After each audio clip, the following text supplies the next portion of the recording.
Okay. I guess it's like 40-ish people, and we can get started right now. Thank you everybody for joining. Welcome to our, first virtual meeting of the year, SLAS 2025 uh, recap. So I guess this year SLAS was in San Diego. It's super sunny, and then compared to today, at least here in Cambridge, we got like 3 inches of snow. So it's yeah.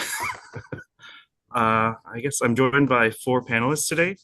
And I guess could each of you introduce yourselves and maybe talk about how you got into lab automation?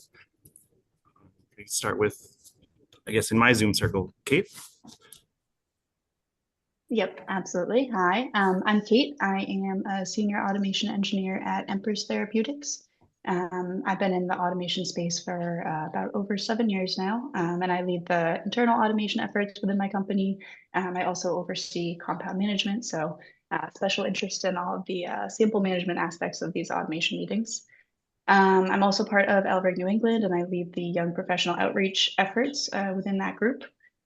And how I got into lab automation, I think like a lot of folks, sort of fell into it. I come from a background in biomedical engineering, which actually, as far as being like a very interdisciplinary background, really aligns well with automation. A bit of the programming, mechanical science, etc.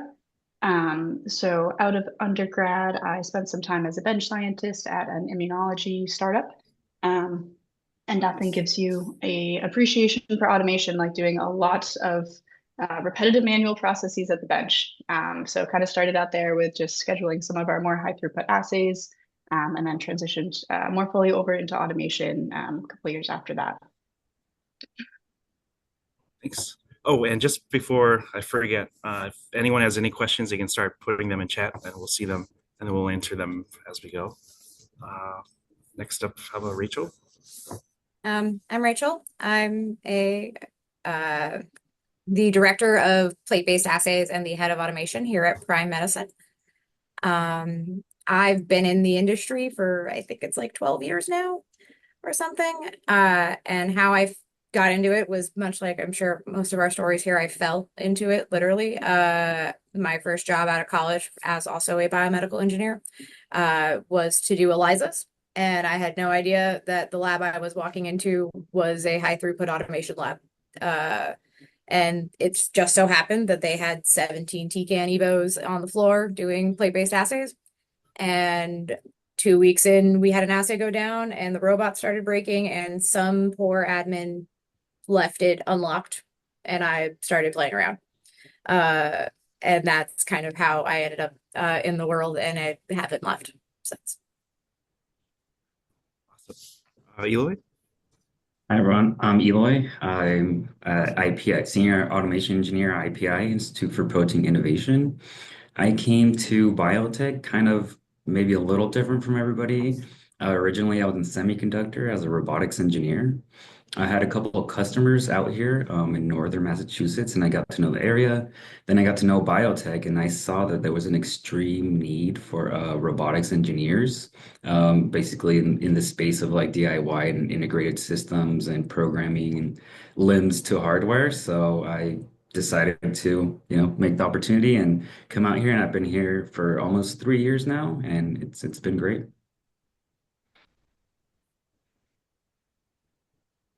Thanks. Thanks. Thank you. How about Tommy? Yeah, hi guys. My name's Tommy Kinnear. I work for Regeneron Pharmaceuticals. I'm a senior automation engineer, or senior R&D automation engineer. Our titles have changed a bunch because we just do whatever industry calls us, which whatever, right? But I've been at Regeneron my whole career. I'm like someone that's really passionate about Regeneron. I was an intern here. I started doing neurobiology and mathematical stuff. I did like bispec constructs and designed like different heavy chains with our universal light chain, which is like some of our technologies that we do at Regeneron. And my second year, I got asked to come back, and we had a bunch of Hamiltons and a B cell sorting lab. So we used them in a cloning step. And I was an intern that was curious, and I started touching the robots, and I loved it. And I thought the logic was super easy for me because I was like a math nerdy kid. So it was easy for me. I thought the bench stuff was like where I was challenged compared to just tossing it on the robot to make it go faster. And then I got asked to come back to Regeneron when I was done with my undergraduate, and I started doing RNA extraction. So I started doing bench work, and we had a high res, and we called it the nanocell, which actually Calvin is cool. It was the commissioner of that system at Regeneron. So full circle. I've known Calvin for a long time, and Calvin worked with us, so it was cool. But that system was the first system I got to work in an integration with, and this is a long time ago. This was our first like big integration system at Regeneron, that did R&D, and I got to play in that system, and then I started programming things to make it better, and that turned into, hey, let's think about doing automation, and that turned into a job. And our group was a little R&D group that would help service all these other R&D groups. And that's what we would do. And I liked it, and it was awesome. And then I also have this passion for muscle biology, and I'm actually a biologist, like in the end. And I have a bunch of target ideas, and I became a muscle biologist for a few years for Regeneron. So I did in vivo and in vitro work. So I also did like mouse surgeries and all of that. And our automation grew and grew and grew, and we needed more help to do these assays. So I just started programming them, and then we created a core. So now we actually have an automation core at Regeneron, and it's grown and it's become a big group. And we have a bunch of integrated systems, and they're all these multi-purpose built systems to do multiple different assays. So, and how I got on in automation was obviously I wanted to touch robots when I was an intern. So I was curious. Awesome. Yeah, I guess. Oh, actually, before I forget, put questions in Q&A and not chat. I think in Zoom I think there's a panel that you can type your questions in. And then I also, I guess I'll introduce. I'm Calvin Hunt, and as Tommy said, I worked at Hi-Res like too long ago, and then and then from there commissioned systems, and then moved over to Regeneron and then a couple other pharmaceuticals. I've been stuck in doing automation since, and now I'm a senior automation engineer at Takeda in global biologics. So lots of high-res systems, lots of other integrations, and also thanks to our sponsor for this, dynamic devices. So we have a lot of links here too. Okay, thanks. I guess we can start by let's go on to the first question. I guess SLAS is usually a great place for all the latest and greatest, and then also a heartbeat on like what the industry is doing and what is going on. I'm curious like what you guys thought about like what's trending right now, and what do you think like will these trends stay, or how will affect like the future path of lab automation? I'll kick Anyone it off can? if you guys want me Yeah. to kick it off. Yeah, I'll start. I'll start just to break the ice a little bit. So yeah, I think like that's one thing I've noticed as I've gone to SLASs since I guess 2017 is like I've noticed a trend every SLAS that I think like maybe the industry is like we all see this common thing and then the vendors kind of work with that thing. But the one trend I saw this year, like I think it was a big focus more on like integrators and different ways to integrate devices compared to like as many new devices this year. And I thought that one thing that I thought was a big trend was like multi-arm systems. So I don't know if maybe you guys in all your labs have noticed too, but like arms have become bottlenecks on these big systems. And I think there's ways that the integrators have been looking around that. And I think it's by adding maybe like a tracking system with an extra arm or just multiple arms per system. So that was one thing I thought. What else did you guys think? Yeah, well, that's a good point. One thing I did see is like a lot of people are trying to utilize these big integrated systems that are flexible, and I saw a lot of like live AI workflow that takes advantage of these systems, right? So people are like just talking and saying their workflows, and then if it kind of only works if you have a lot of like a lot of integrated systems are very flexible, right? Because if you want to just say any kind of workflow, then be able to put it on your system, you have to have a lot of flexibility in instruments and tools. But I definitely did see a lot about that this year. Anyone else? I think like we're seeing a lot, at least in the Cambridge area, of lab spaces being smaller, and we know square footage is a hot commodity, especially for our startups. So getting able to do multiple arms that maybe aren't on rails and modular and vertical systems are a big thing now, as we start to kind of pivot away towards vast lab spaces into the abyss. Yep, absolutely. And I think like tying into that theme of modularity, I think that is something that a lot of folks are really running with, both on like the more traditional, kind of the industry standard platforms, as well as a lot of these newer platforms. I think have kind of heard this request for more flexibility, more modularity, especially as, coming from a smaller R&D standpoint, like we need these really flexible systems in order to make that initial investment to say, yes, this is going to scale with our needs. If we pivot workflows or priorities, like this is still going to be an applicable system. So I think it was really cool seeing a lot of platforms really deliver on that. Like on the hardware side, right, we have OpenTrons, which is, just as modular as it gets. You can physically reconfigure that instrument, with no engineering background needed. You don't have to kind of lock in initially on, one or two heads or channel configurations. And I think dynamic devices also is, I'm a huge fan of dynamic devices, and they have really delivered on making these super flexible systems. I think they've just kind of brought to life a lot of the capabilities that people have wanted with the VVP, the head swapping capability.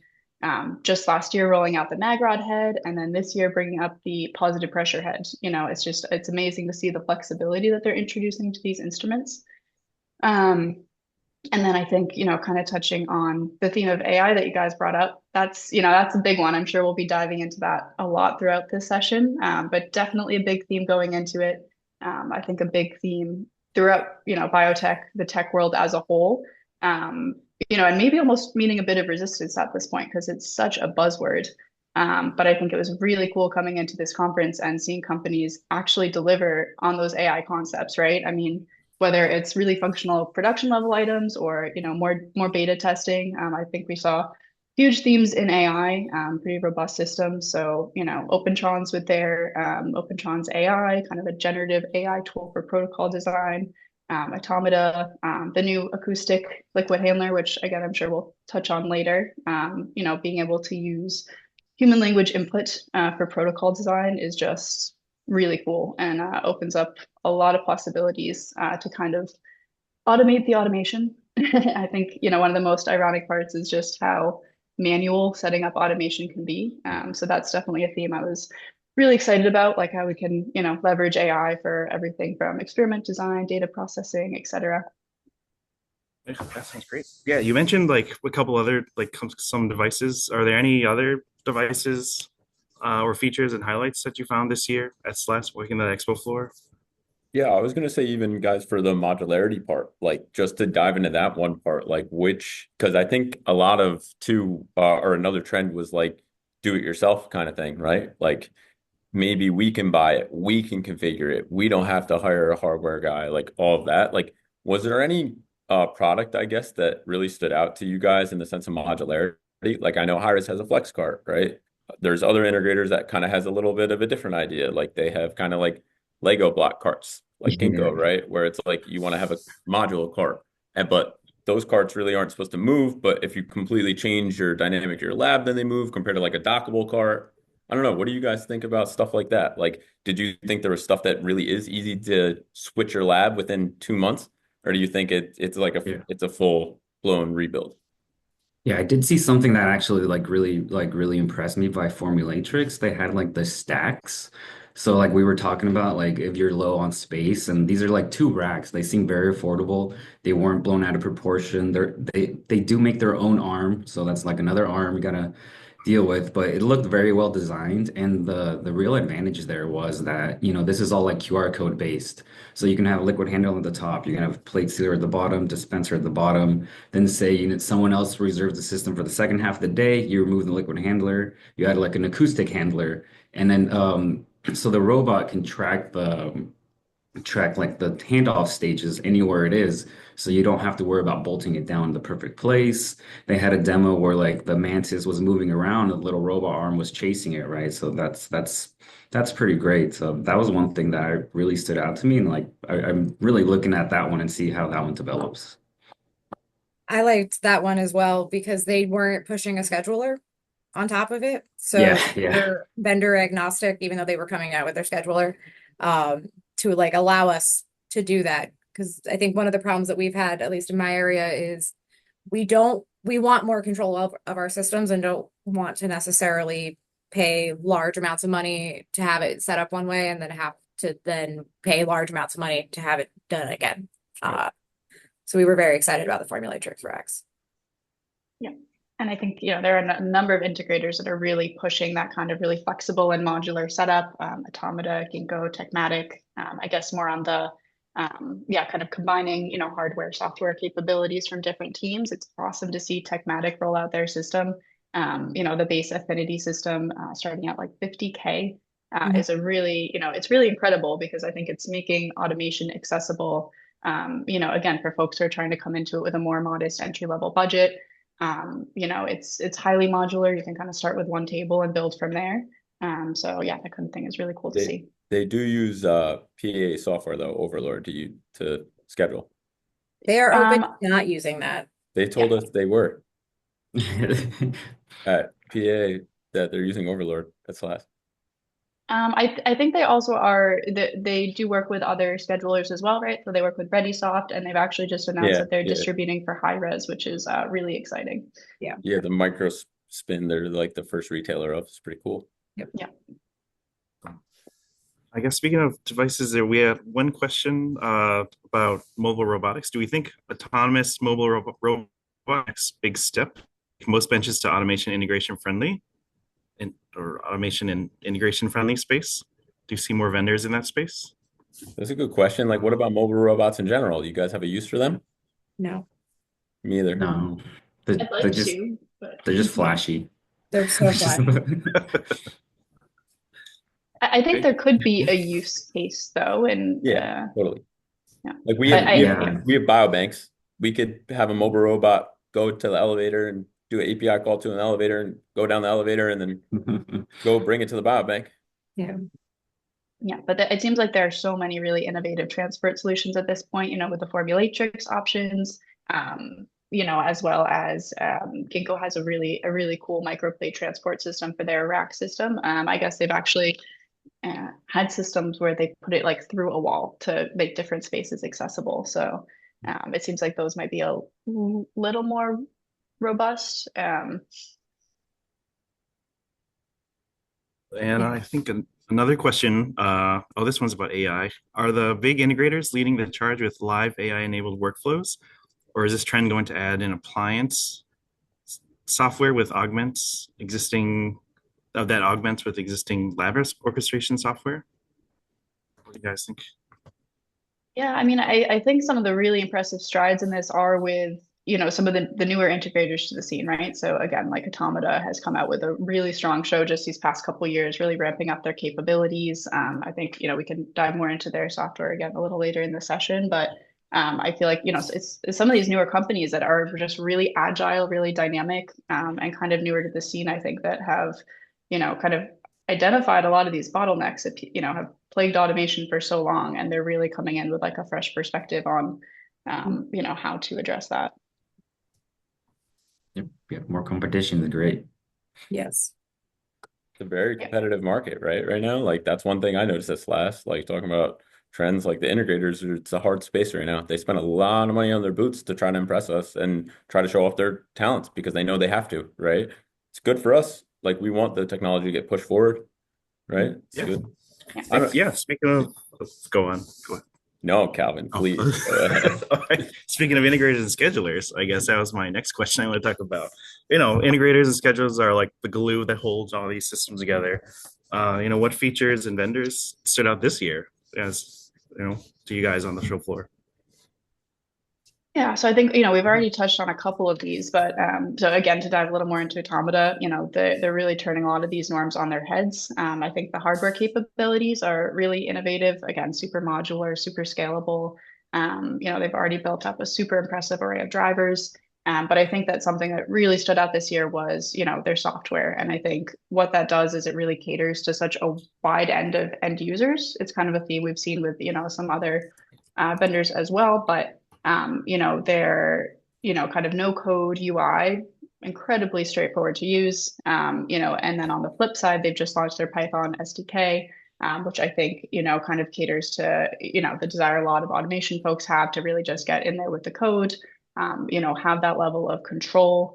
And again, just open so many possibilities as far as leveraging AI, right? I mean, GitHub Copilot, like I think it's going to really revolutionize how folks are programming these workflows. And I think the other integrator I want to touch on is Ginkgo, right? Brand new to the scene. And it's kind of a different approach because they're actually launching an internally developed system, right? So this wasn't initially intended for commercialization. This is a system that they're using for their internal scientific team. And I think that's really cool because they've kind of developed and implemented, to meet the demands of folks within their own team. They're really intimate with those kind of bottlenecks and challenges. I think the racks are really cool. Very modular setup.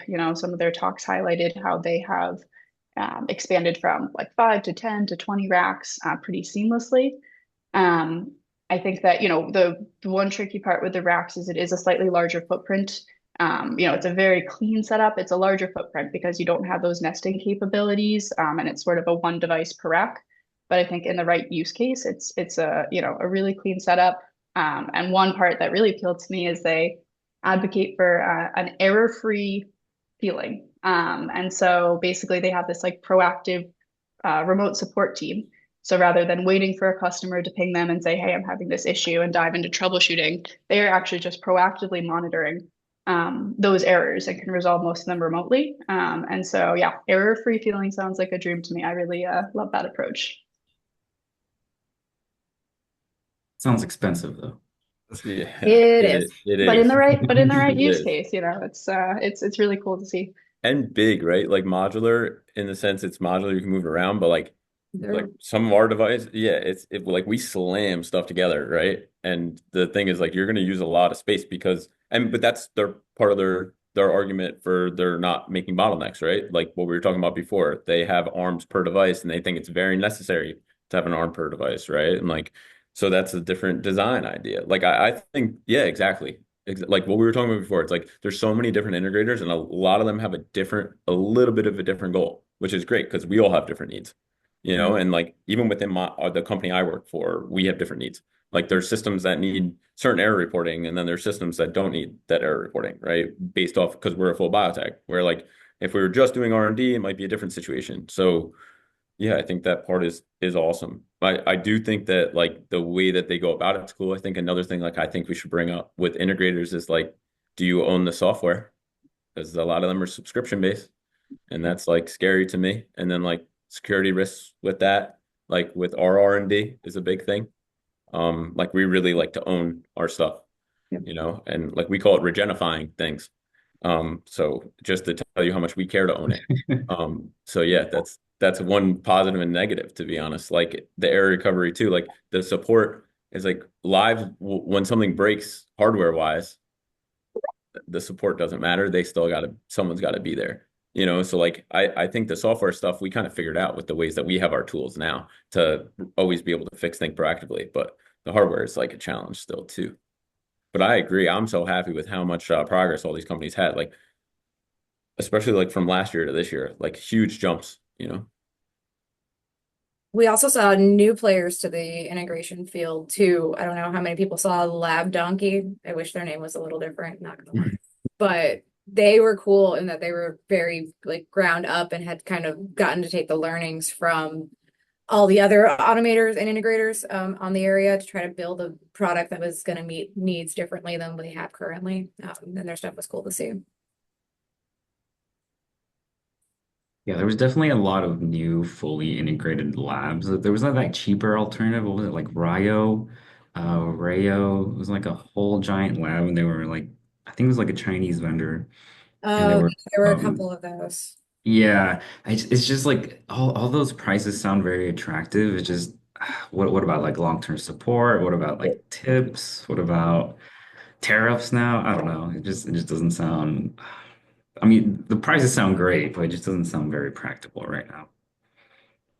Yeah, for a low price point, I mean, I do love that about Techmatic. It's like they're integrating in a lot of the hardware and software we're already familiar with. That's really robust and well documented. So, um, yeah, I think that's very appealing about that system. Well, we have one quick question about what are some new compact devices, dispensers, readers, etc., launched for DIY on deck integrations? Anything that uh, you guys saw that really caught your eyes? Other than what Kate mentioned already from like the dynamic devices, like, the swappable heads and their little device. I don't know about like on deck, on liquid handler deck. I don't really see much I think new. Opentrons in their proteomics workflow, they were demonstrating how they utilize the plate reader that they have for like a BCA readout. Um, and it was really cool. It's like the head actually grabs the reader and then pops over the plate. And I mean, it takes up, barely any space on the deck rather than being like a multi-location footprint. So I thought that was really cool. Um, Is that the Boynoi? No, Yeah. the Boynoi, Oh, no, so okay.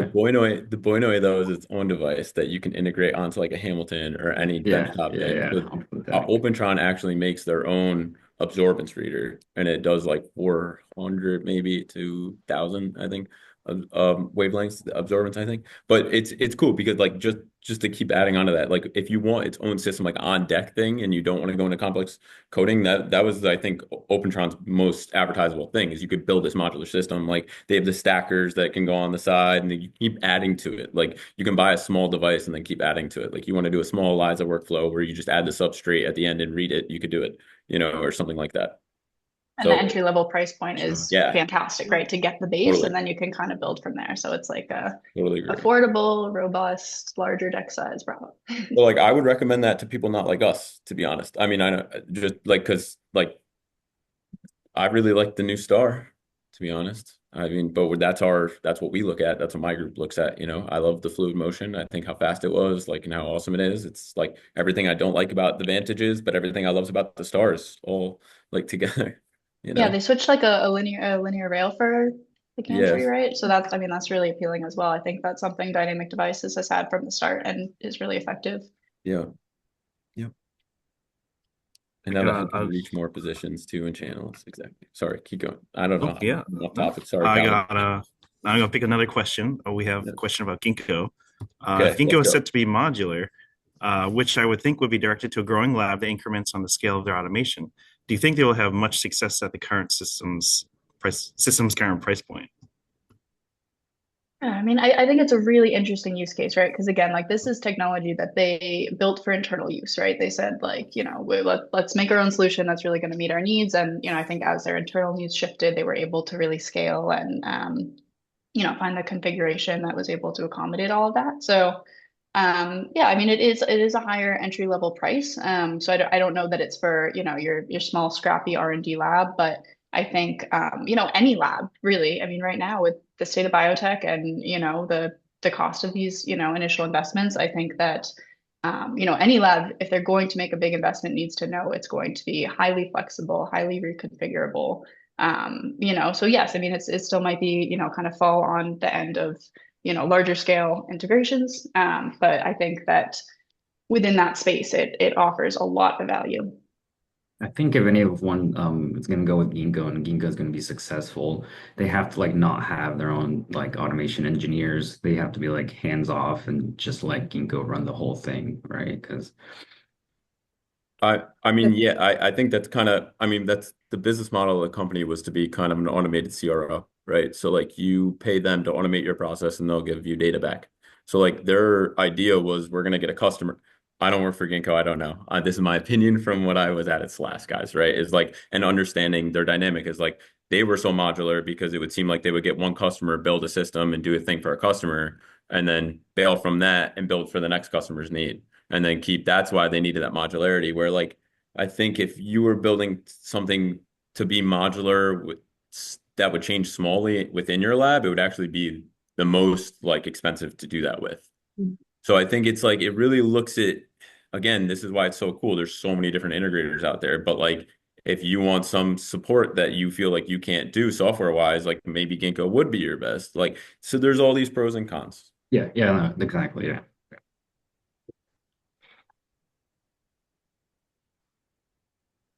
I hope Sorry, that I muted. no, Speaking of speaking of modularity, were there any other SLAS products in addition to Formulatrix that you saw that could support compact lab spaces and enhance existing work cells? I saw Copia has a new one that's like in the shape of a C. That's pretty compact. You can squeeze that in a lot of places, and it has like a lot of shelves as well too.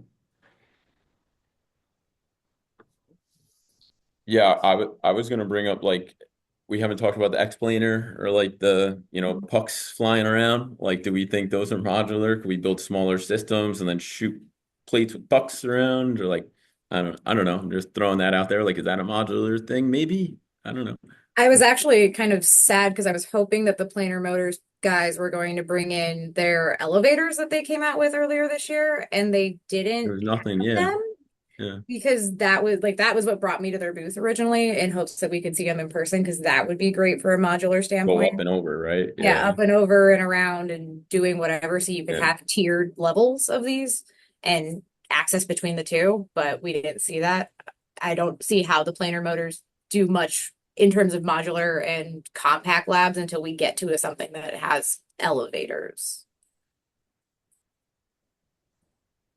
Let's see, grab another question. Let's see, I'm for just seeing lab too, as there's a oh, lot, sorry. lot of stuff rolling in the Q&A There's a as lot of well. questions. Yeah. Yeah. Yeah. I guess I will find. How about for lab as code? Did any new vendors talk about using true agentic coding like Amazon Q, Bedrock, IBM Watson, and RAG LLM models for translating SOPs into robotic moves? I mean, some of them are built off of the Google, like the same thing that Google Maps is based off of. Like that's what, right? That's Automata's like Automata is thing, built right? off of that. Yep. Yeah. I think Ginkgo too. They just don't really talk about it. I think I don't know. Again, guys, I don't know. I'm speculating. I'm just outwardly talking. I think as well. So yeah, I guess the answer is yes. Some companies are trying to do that and using these bigger softwares, these more powerful big softwares too. Yeah, and yeah, so utilizing LLM models, I mean, yeah, I think that's 100%, to talk, and it might be a little bit out of scope for like the really, diverse demographic at SLAS. But I think, yeah, LLM is a huge talk. Anything that's utilizing Python, right? They're looking to leverage that. Again, like that acoustic liquid dispenser on a much smaller scale is currently even in beta mode, allowing you to enter human language text and converting that. And I think beyond the instrumentation, it's also worth touching on like some of the software solutions that are looking to leverage this, like Benchling AI. I think that's a fairly new component that they've rolled out, right? Yeah. Where you're able to interact with your limbs with your ELN using human language. So yeah, I think it's definitely shifting in that direction. Yeah, how much of that is really customer facing and advertised at SLAS? Not sure, but I think that's definitely being leveraged pretty heavily. think I only saw one that I remember, or there's only one I remember. It was Lab Sync, and that's what they were doing. There was like three different little companies, and then they were trying to take all your just like voice and make an SOP, and then make that, and then hand that over to the hardware and have them like perform everything, right? Moving on to another, I think this is a great question. So for integrations, so software is one of the, if not biggest factors in deciding which integrator to work with. What other considerations are there? Do you prioritize or look at for when you decide on what integrators go with? I think one thing we all said before, like in passing, was support, right? Yeah, I think support this is is big, of the real course. reality when you work in a working lab is you need support. You need stuff to keep running. I need to be able to call somebody if something actually goes hardware down, and if I have a contract with them and I can't touch that because it will avoid that, So like Yeah. we need to keep it moving. So support is a huge thing we look at, and like who can actually provide the support, not just like say they can support it, right?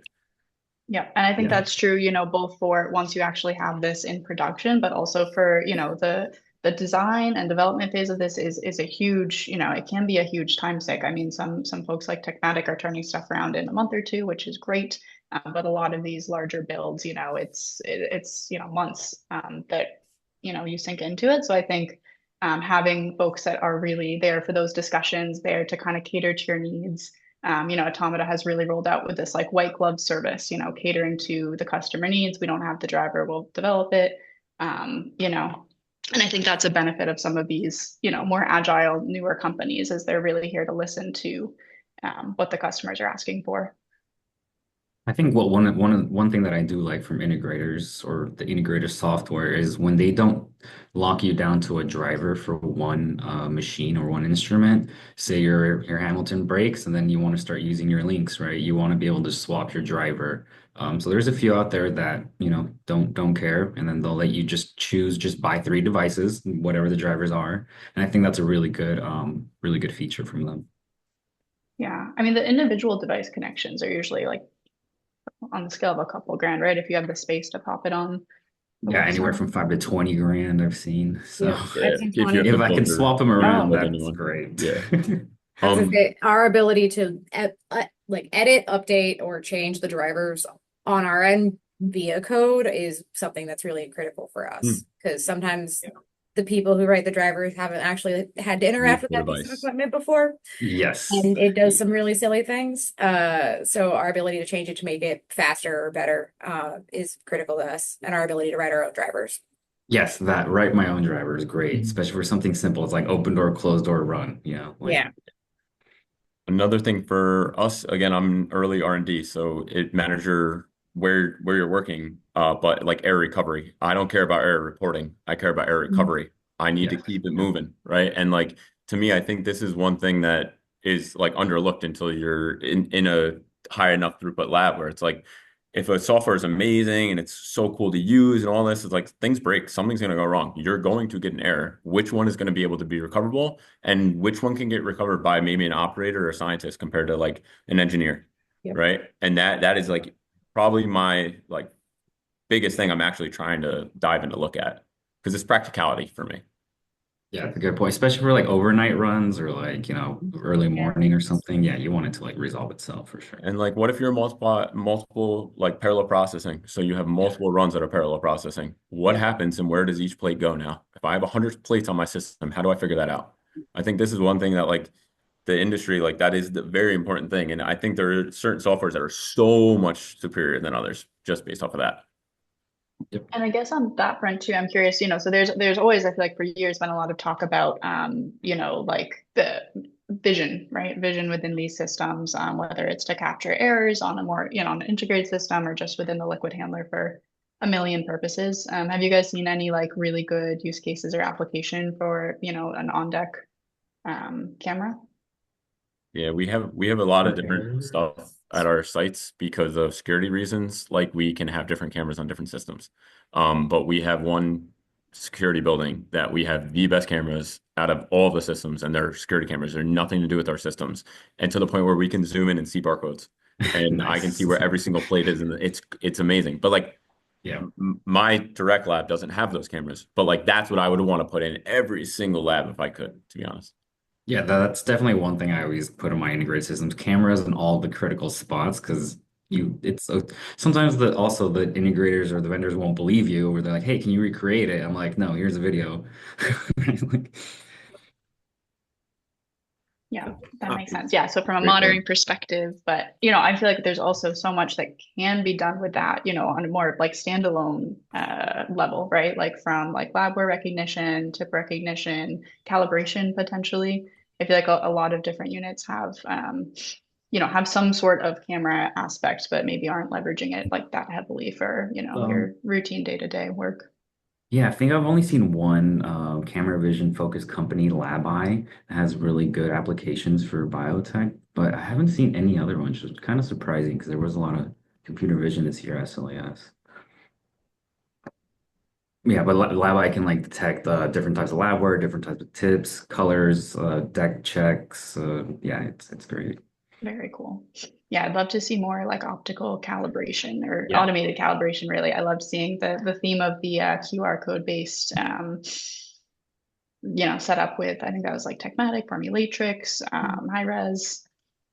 Really yeah. I cool. did. I also like heard whispers of people also like doing auto teaching on robotics arms now. So that was Mhm. pretty nice. Formulatrix was one of the ones that kind of did it with computer vision, but a lot of the other ones are moving towards that, which is great because that's one of the simplest things that, it'd be great. We don't have to deal with that. yeah. I guess I'll pull another question. How about choosing a vendor between Europe and a vendor based in Europe or US? I guess someone's looking for their first new liquid handler. I guess any advice on that? Any thoughts on some vendors? Support, like what we said. I Yeah. would Yeah. just get someone that has a site in Europe. I would suggest someone that has a service engineer in Europe, local to wherever you are. Yep. Or at least here in Boston, get them to you quickly. But yeah, Yeah. as long as they can support you fast, that'd be great. I think And I might like, have to attend Europe SLAS to be able to answer that question. yeah. Maybe next year. Wait, It's a great question. That's We'll a have good to point. Good investigate. point. fingers crossed. Just We'll do It's some also a research question for you of guys. Yeah, yeah, right. we'll get back to you next year. Yeah. But it's also a question of how fast you need your support, right? Like Mhm. you need it within 24 hours, right? It's like you have to have someone that's local enough. But Yeah, some of the time big zones. companies have that, right? Like Hamilton will provide that, I know. I was like, admittedly, the question I think comments that they do not have automation engineers in the group to support, so it's just scientists. I'm guessing they're need a pretty rapid response time from their Yeah, yeah. Okay. Oh, I think that's a good question. What did you all want to see at SLAS, but wasn't able to? I feel SLAS was like the floor was like huge today. Huge this year. year. Yeah, It I was- agree. Yeah. But great question. I saw that one too. I love Yeah. that question. I would love to hear what you guys say. Who wants to start? Come on, like my somebody. answer was the planar motor elevators. Yeah, you already said it. Yeah, true that. All right. Like that's mine. That was what I was hoping to see, and we didn't get to see it all. Anybody else? You mean that like just didn't show up or that I didn't Or have time for? yeah, either you miss or you wish you saw. I mean, I can say one, but it's extremely like use case for me. But like, I would like more plate washer options. Thank Um, you. Thank you. yeah, yeah. But yeah. All right, cool. That's dope because I feel the same way. But definitely with plate washer options and in different manifold configurations. So like, I do different scaled assays where I need smaller, like wells. Sometimes I do a 6-well assay. Sometimes I do a 36 well assay. Like. I want the modularity to be able to choose what I need for that purpose at the time. And I think that that was one thing that's lacking, but it's probably because high throughput assays, like in the true word of high throughput, don't always have that smaller stuff. But like we're pushing the limits. We're using this high throughput stuff in R&D, right? So Uh, I guess where do you think the greatest need for automation currently is? What are we lacking? and this is It's like biotech directly, Options. right? yes, yes, just for automation. That was What do you good. think the greatest need is right now? A lot of standardization between all of our instruments data output would be great. I would say more open source resources. I mean, I think that there is definitely, a shift in that direction, but I think it's, again, really, really ironic how like manual and how much time folks spend recreating the wheels because there isn't more collaboration between companies. I mean, even a lot of the most industry standard kits, they're not gonna, they don't support scripts on it, whatever it is. And so it's like a lot of these really menial workflows that you're like, sure, we can recreate this 25 times for your variations mag beads, but I think that just more open source resources, more standardization, both on kind of the automation customer side, but also between vendors, labware standardization, stuff like that. Um, I definitely, think I definitely think there we we can need to grow. start with a work list standardization. That would be amazing. That would be cool. Let's start there.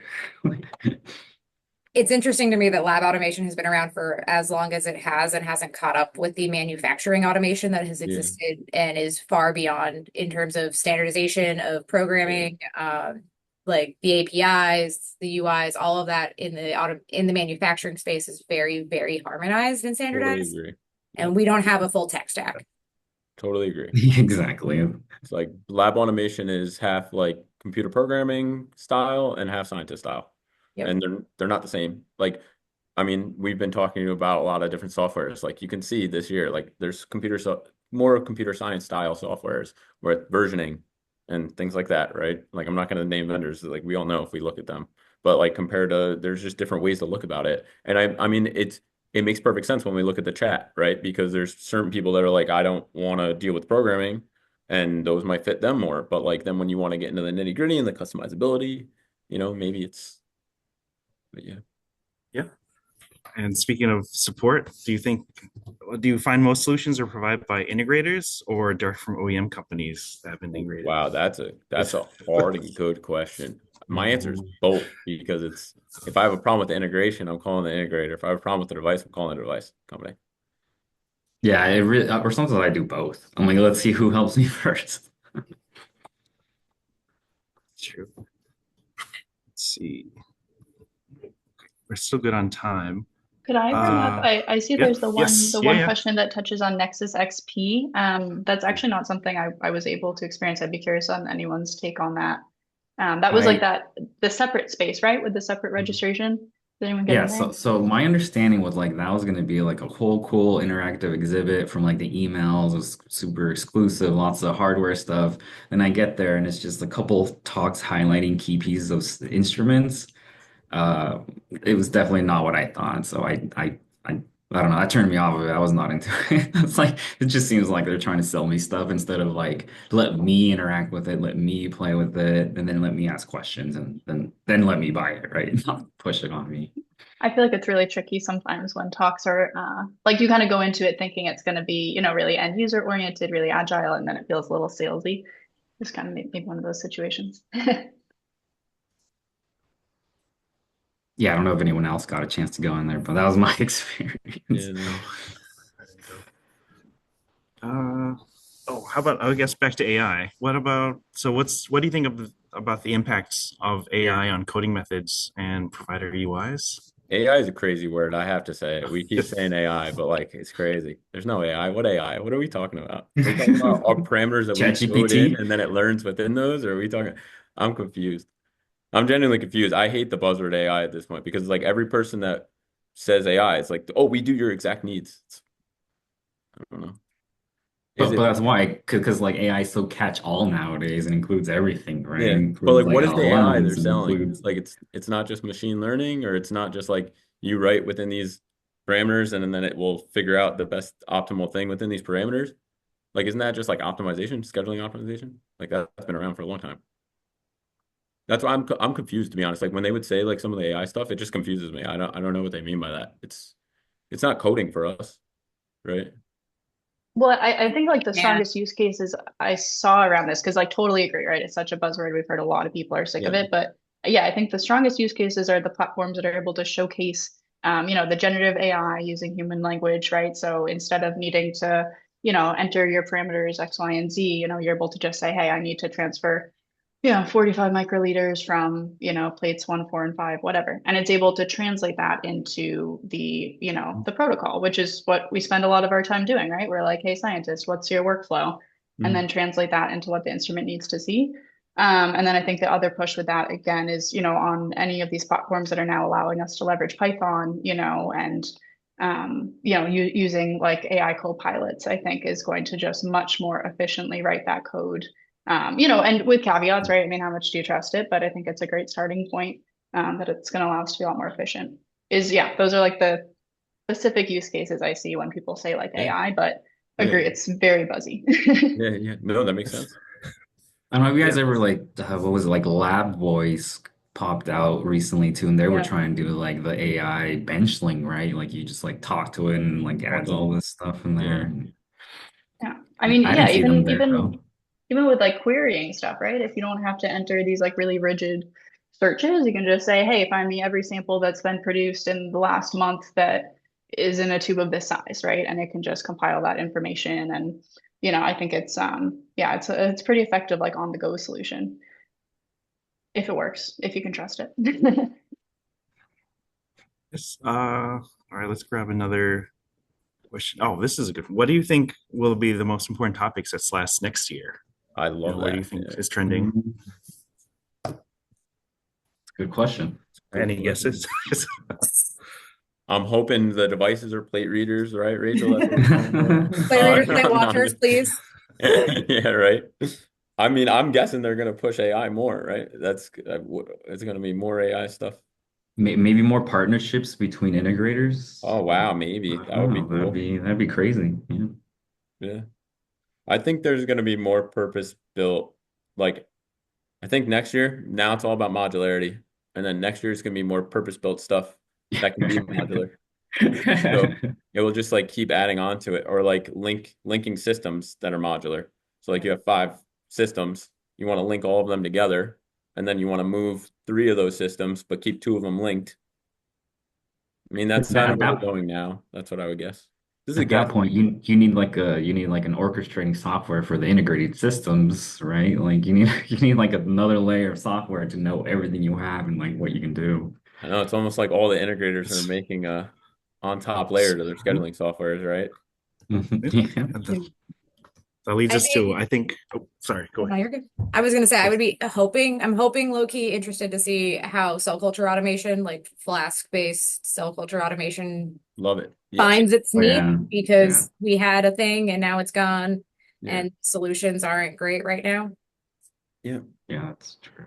Yeah, I like a agree. lower entry point for cell culture automation, I think would be great because that, yeah, that is like it's a upstream area that I'm like that is a whole different Yeah, I whole think Yeah, different they world. just got that new Cuner got that new shaking like automation friendly unit, but yeah. it's a bit pricey right now. Yeah, and I mean, even VMP, like I think tissue culture in general being pushed to automation more. I think you guys are right. That's just going to be trending next. Like it's hard right now. There's challenges, but like tons of little companies are even trying to make stuff that's ideal. Even like VMP Scientific's been working on it Yep. for so long, right? They make the spin vessels that are so awesome for dynamic dispensing and bulk dispensing of Yeah, a yeah. cell line without it settling in the lines, right? Or settling in the container or whatever else, but like more flash based stuff, that would be great. That stuff's harder to do. I think that will push forward. I think that would be awesome if that pushed it forward. Yeah. Any other challenges for scheduling software, do you think? Ooh. Yeah, I Dave? think they're Yeah. gonna try to make. I think I can tell you guys what I'm scared about. I'm scared more subscription based things are gonna happen. Yeah. Where it's Yeah. going now, and Yep. I'm scared of these on top layers, and I don't like that they're putting these on top layers that aren't powerful, and they're trying to put these powerful softwares in there. So now I got to pay for this instead.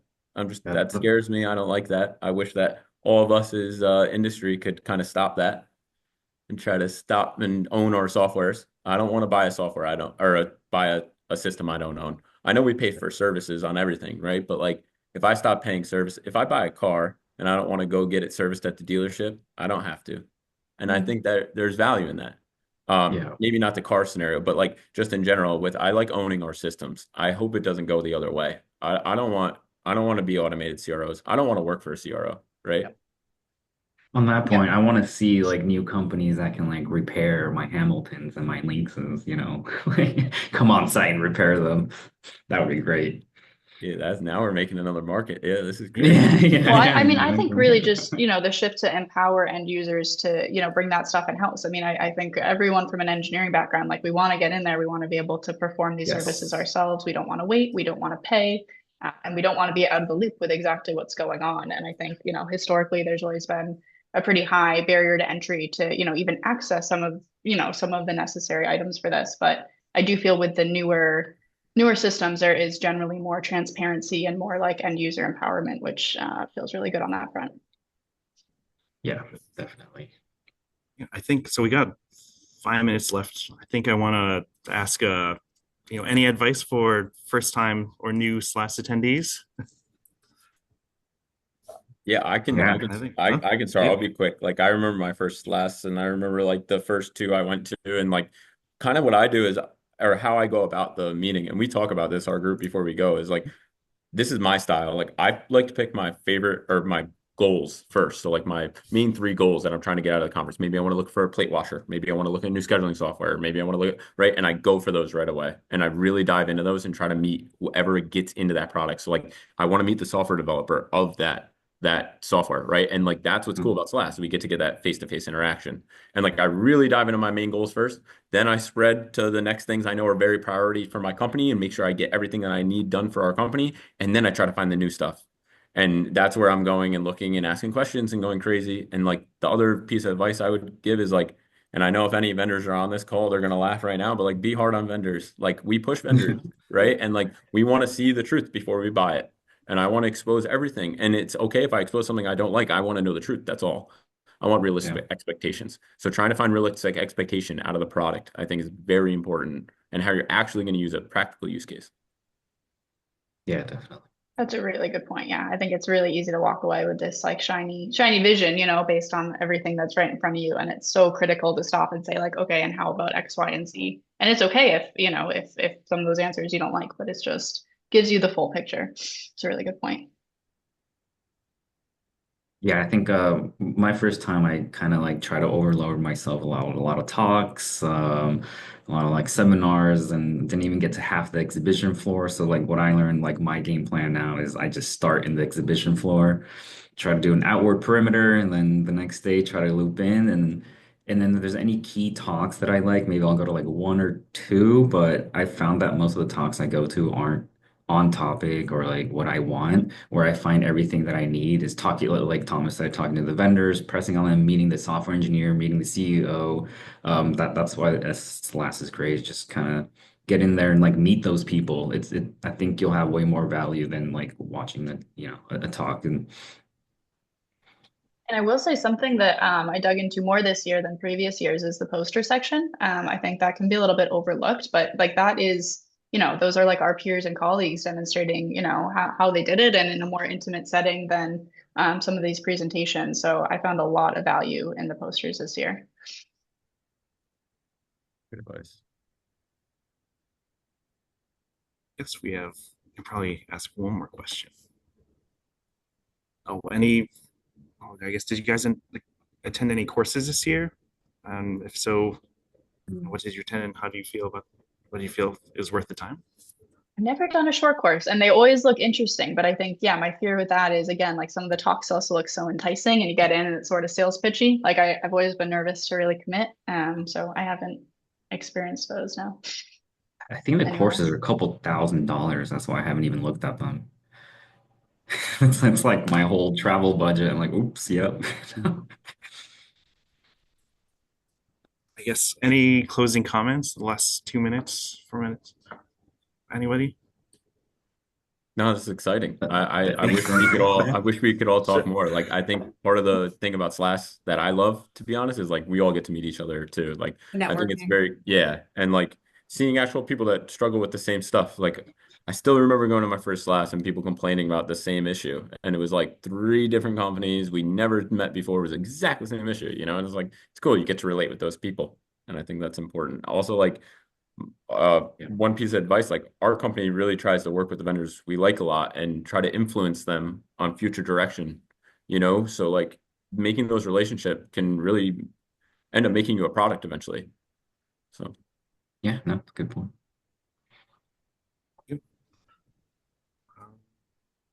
So we got 1 minute left.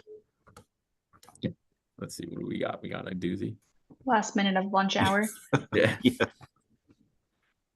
I think Andy has a Let's good see. question. Like, I was gonna say Andy has a good Oh, question. yes. yeah, would your companies like to see short courses like Python or liquid handling course to LRIG chapters? I think so, Yeah, right? I I think think that would be great. I yeah, think that'd be awesome. especially if they were thousands of dollars. Yeah, I've always wanted more hands-on, a more hands-on component because I think LRIG, like we talk about a lot of great concepts, but like nothing is more valuable than, sitting down and really diving into the how-to. It's something we don't get a lot as automation folks, right? I mean, it's, you learn from your mentors and your peers, but it's really rare that, you get to just sit down and have that more course-based format. I think that would be so valuable. I guess we're at time. So I guess thank you, Yeah, I'm game. everybody. Thank you, Rachel, Tommy, Kate, Eloy. Thanks, guys. It was awesome talking to you all. Thanks for Thanks so chatting. much. Yeah. Thank you all. And thank Have a you good automation for day. See you guys later. and thank you to our sponsor, Dynamic Devices. Thank you for sponsoring this event. And Calvin, thanks for hosting, brother. You did a great Yeah, job. thanks, Calvin. Yes, Thanks, Thank Calvin. you. Thanks, guys. It was really nice talking to you guys. Well, All right. See you yeah, guys. we'll See you talk next time. again. Bye. See Take you. care. Bye. Bye.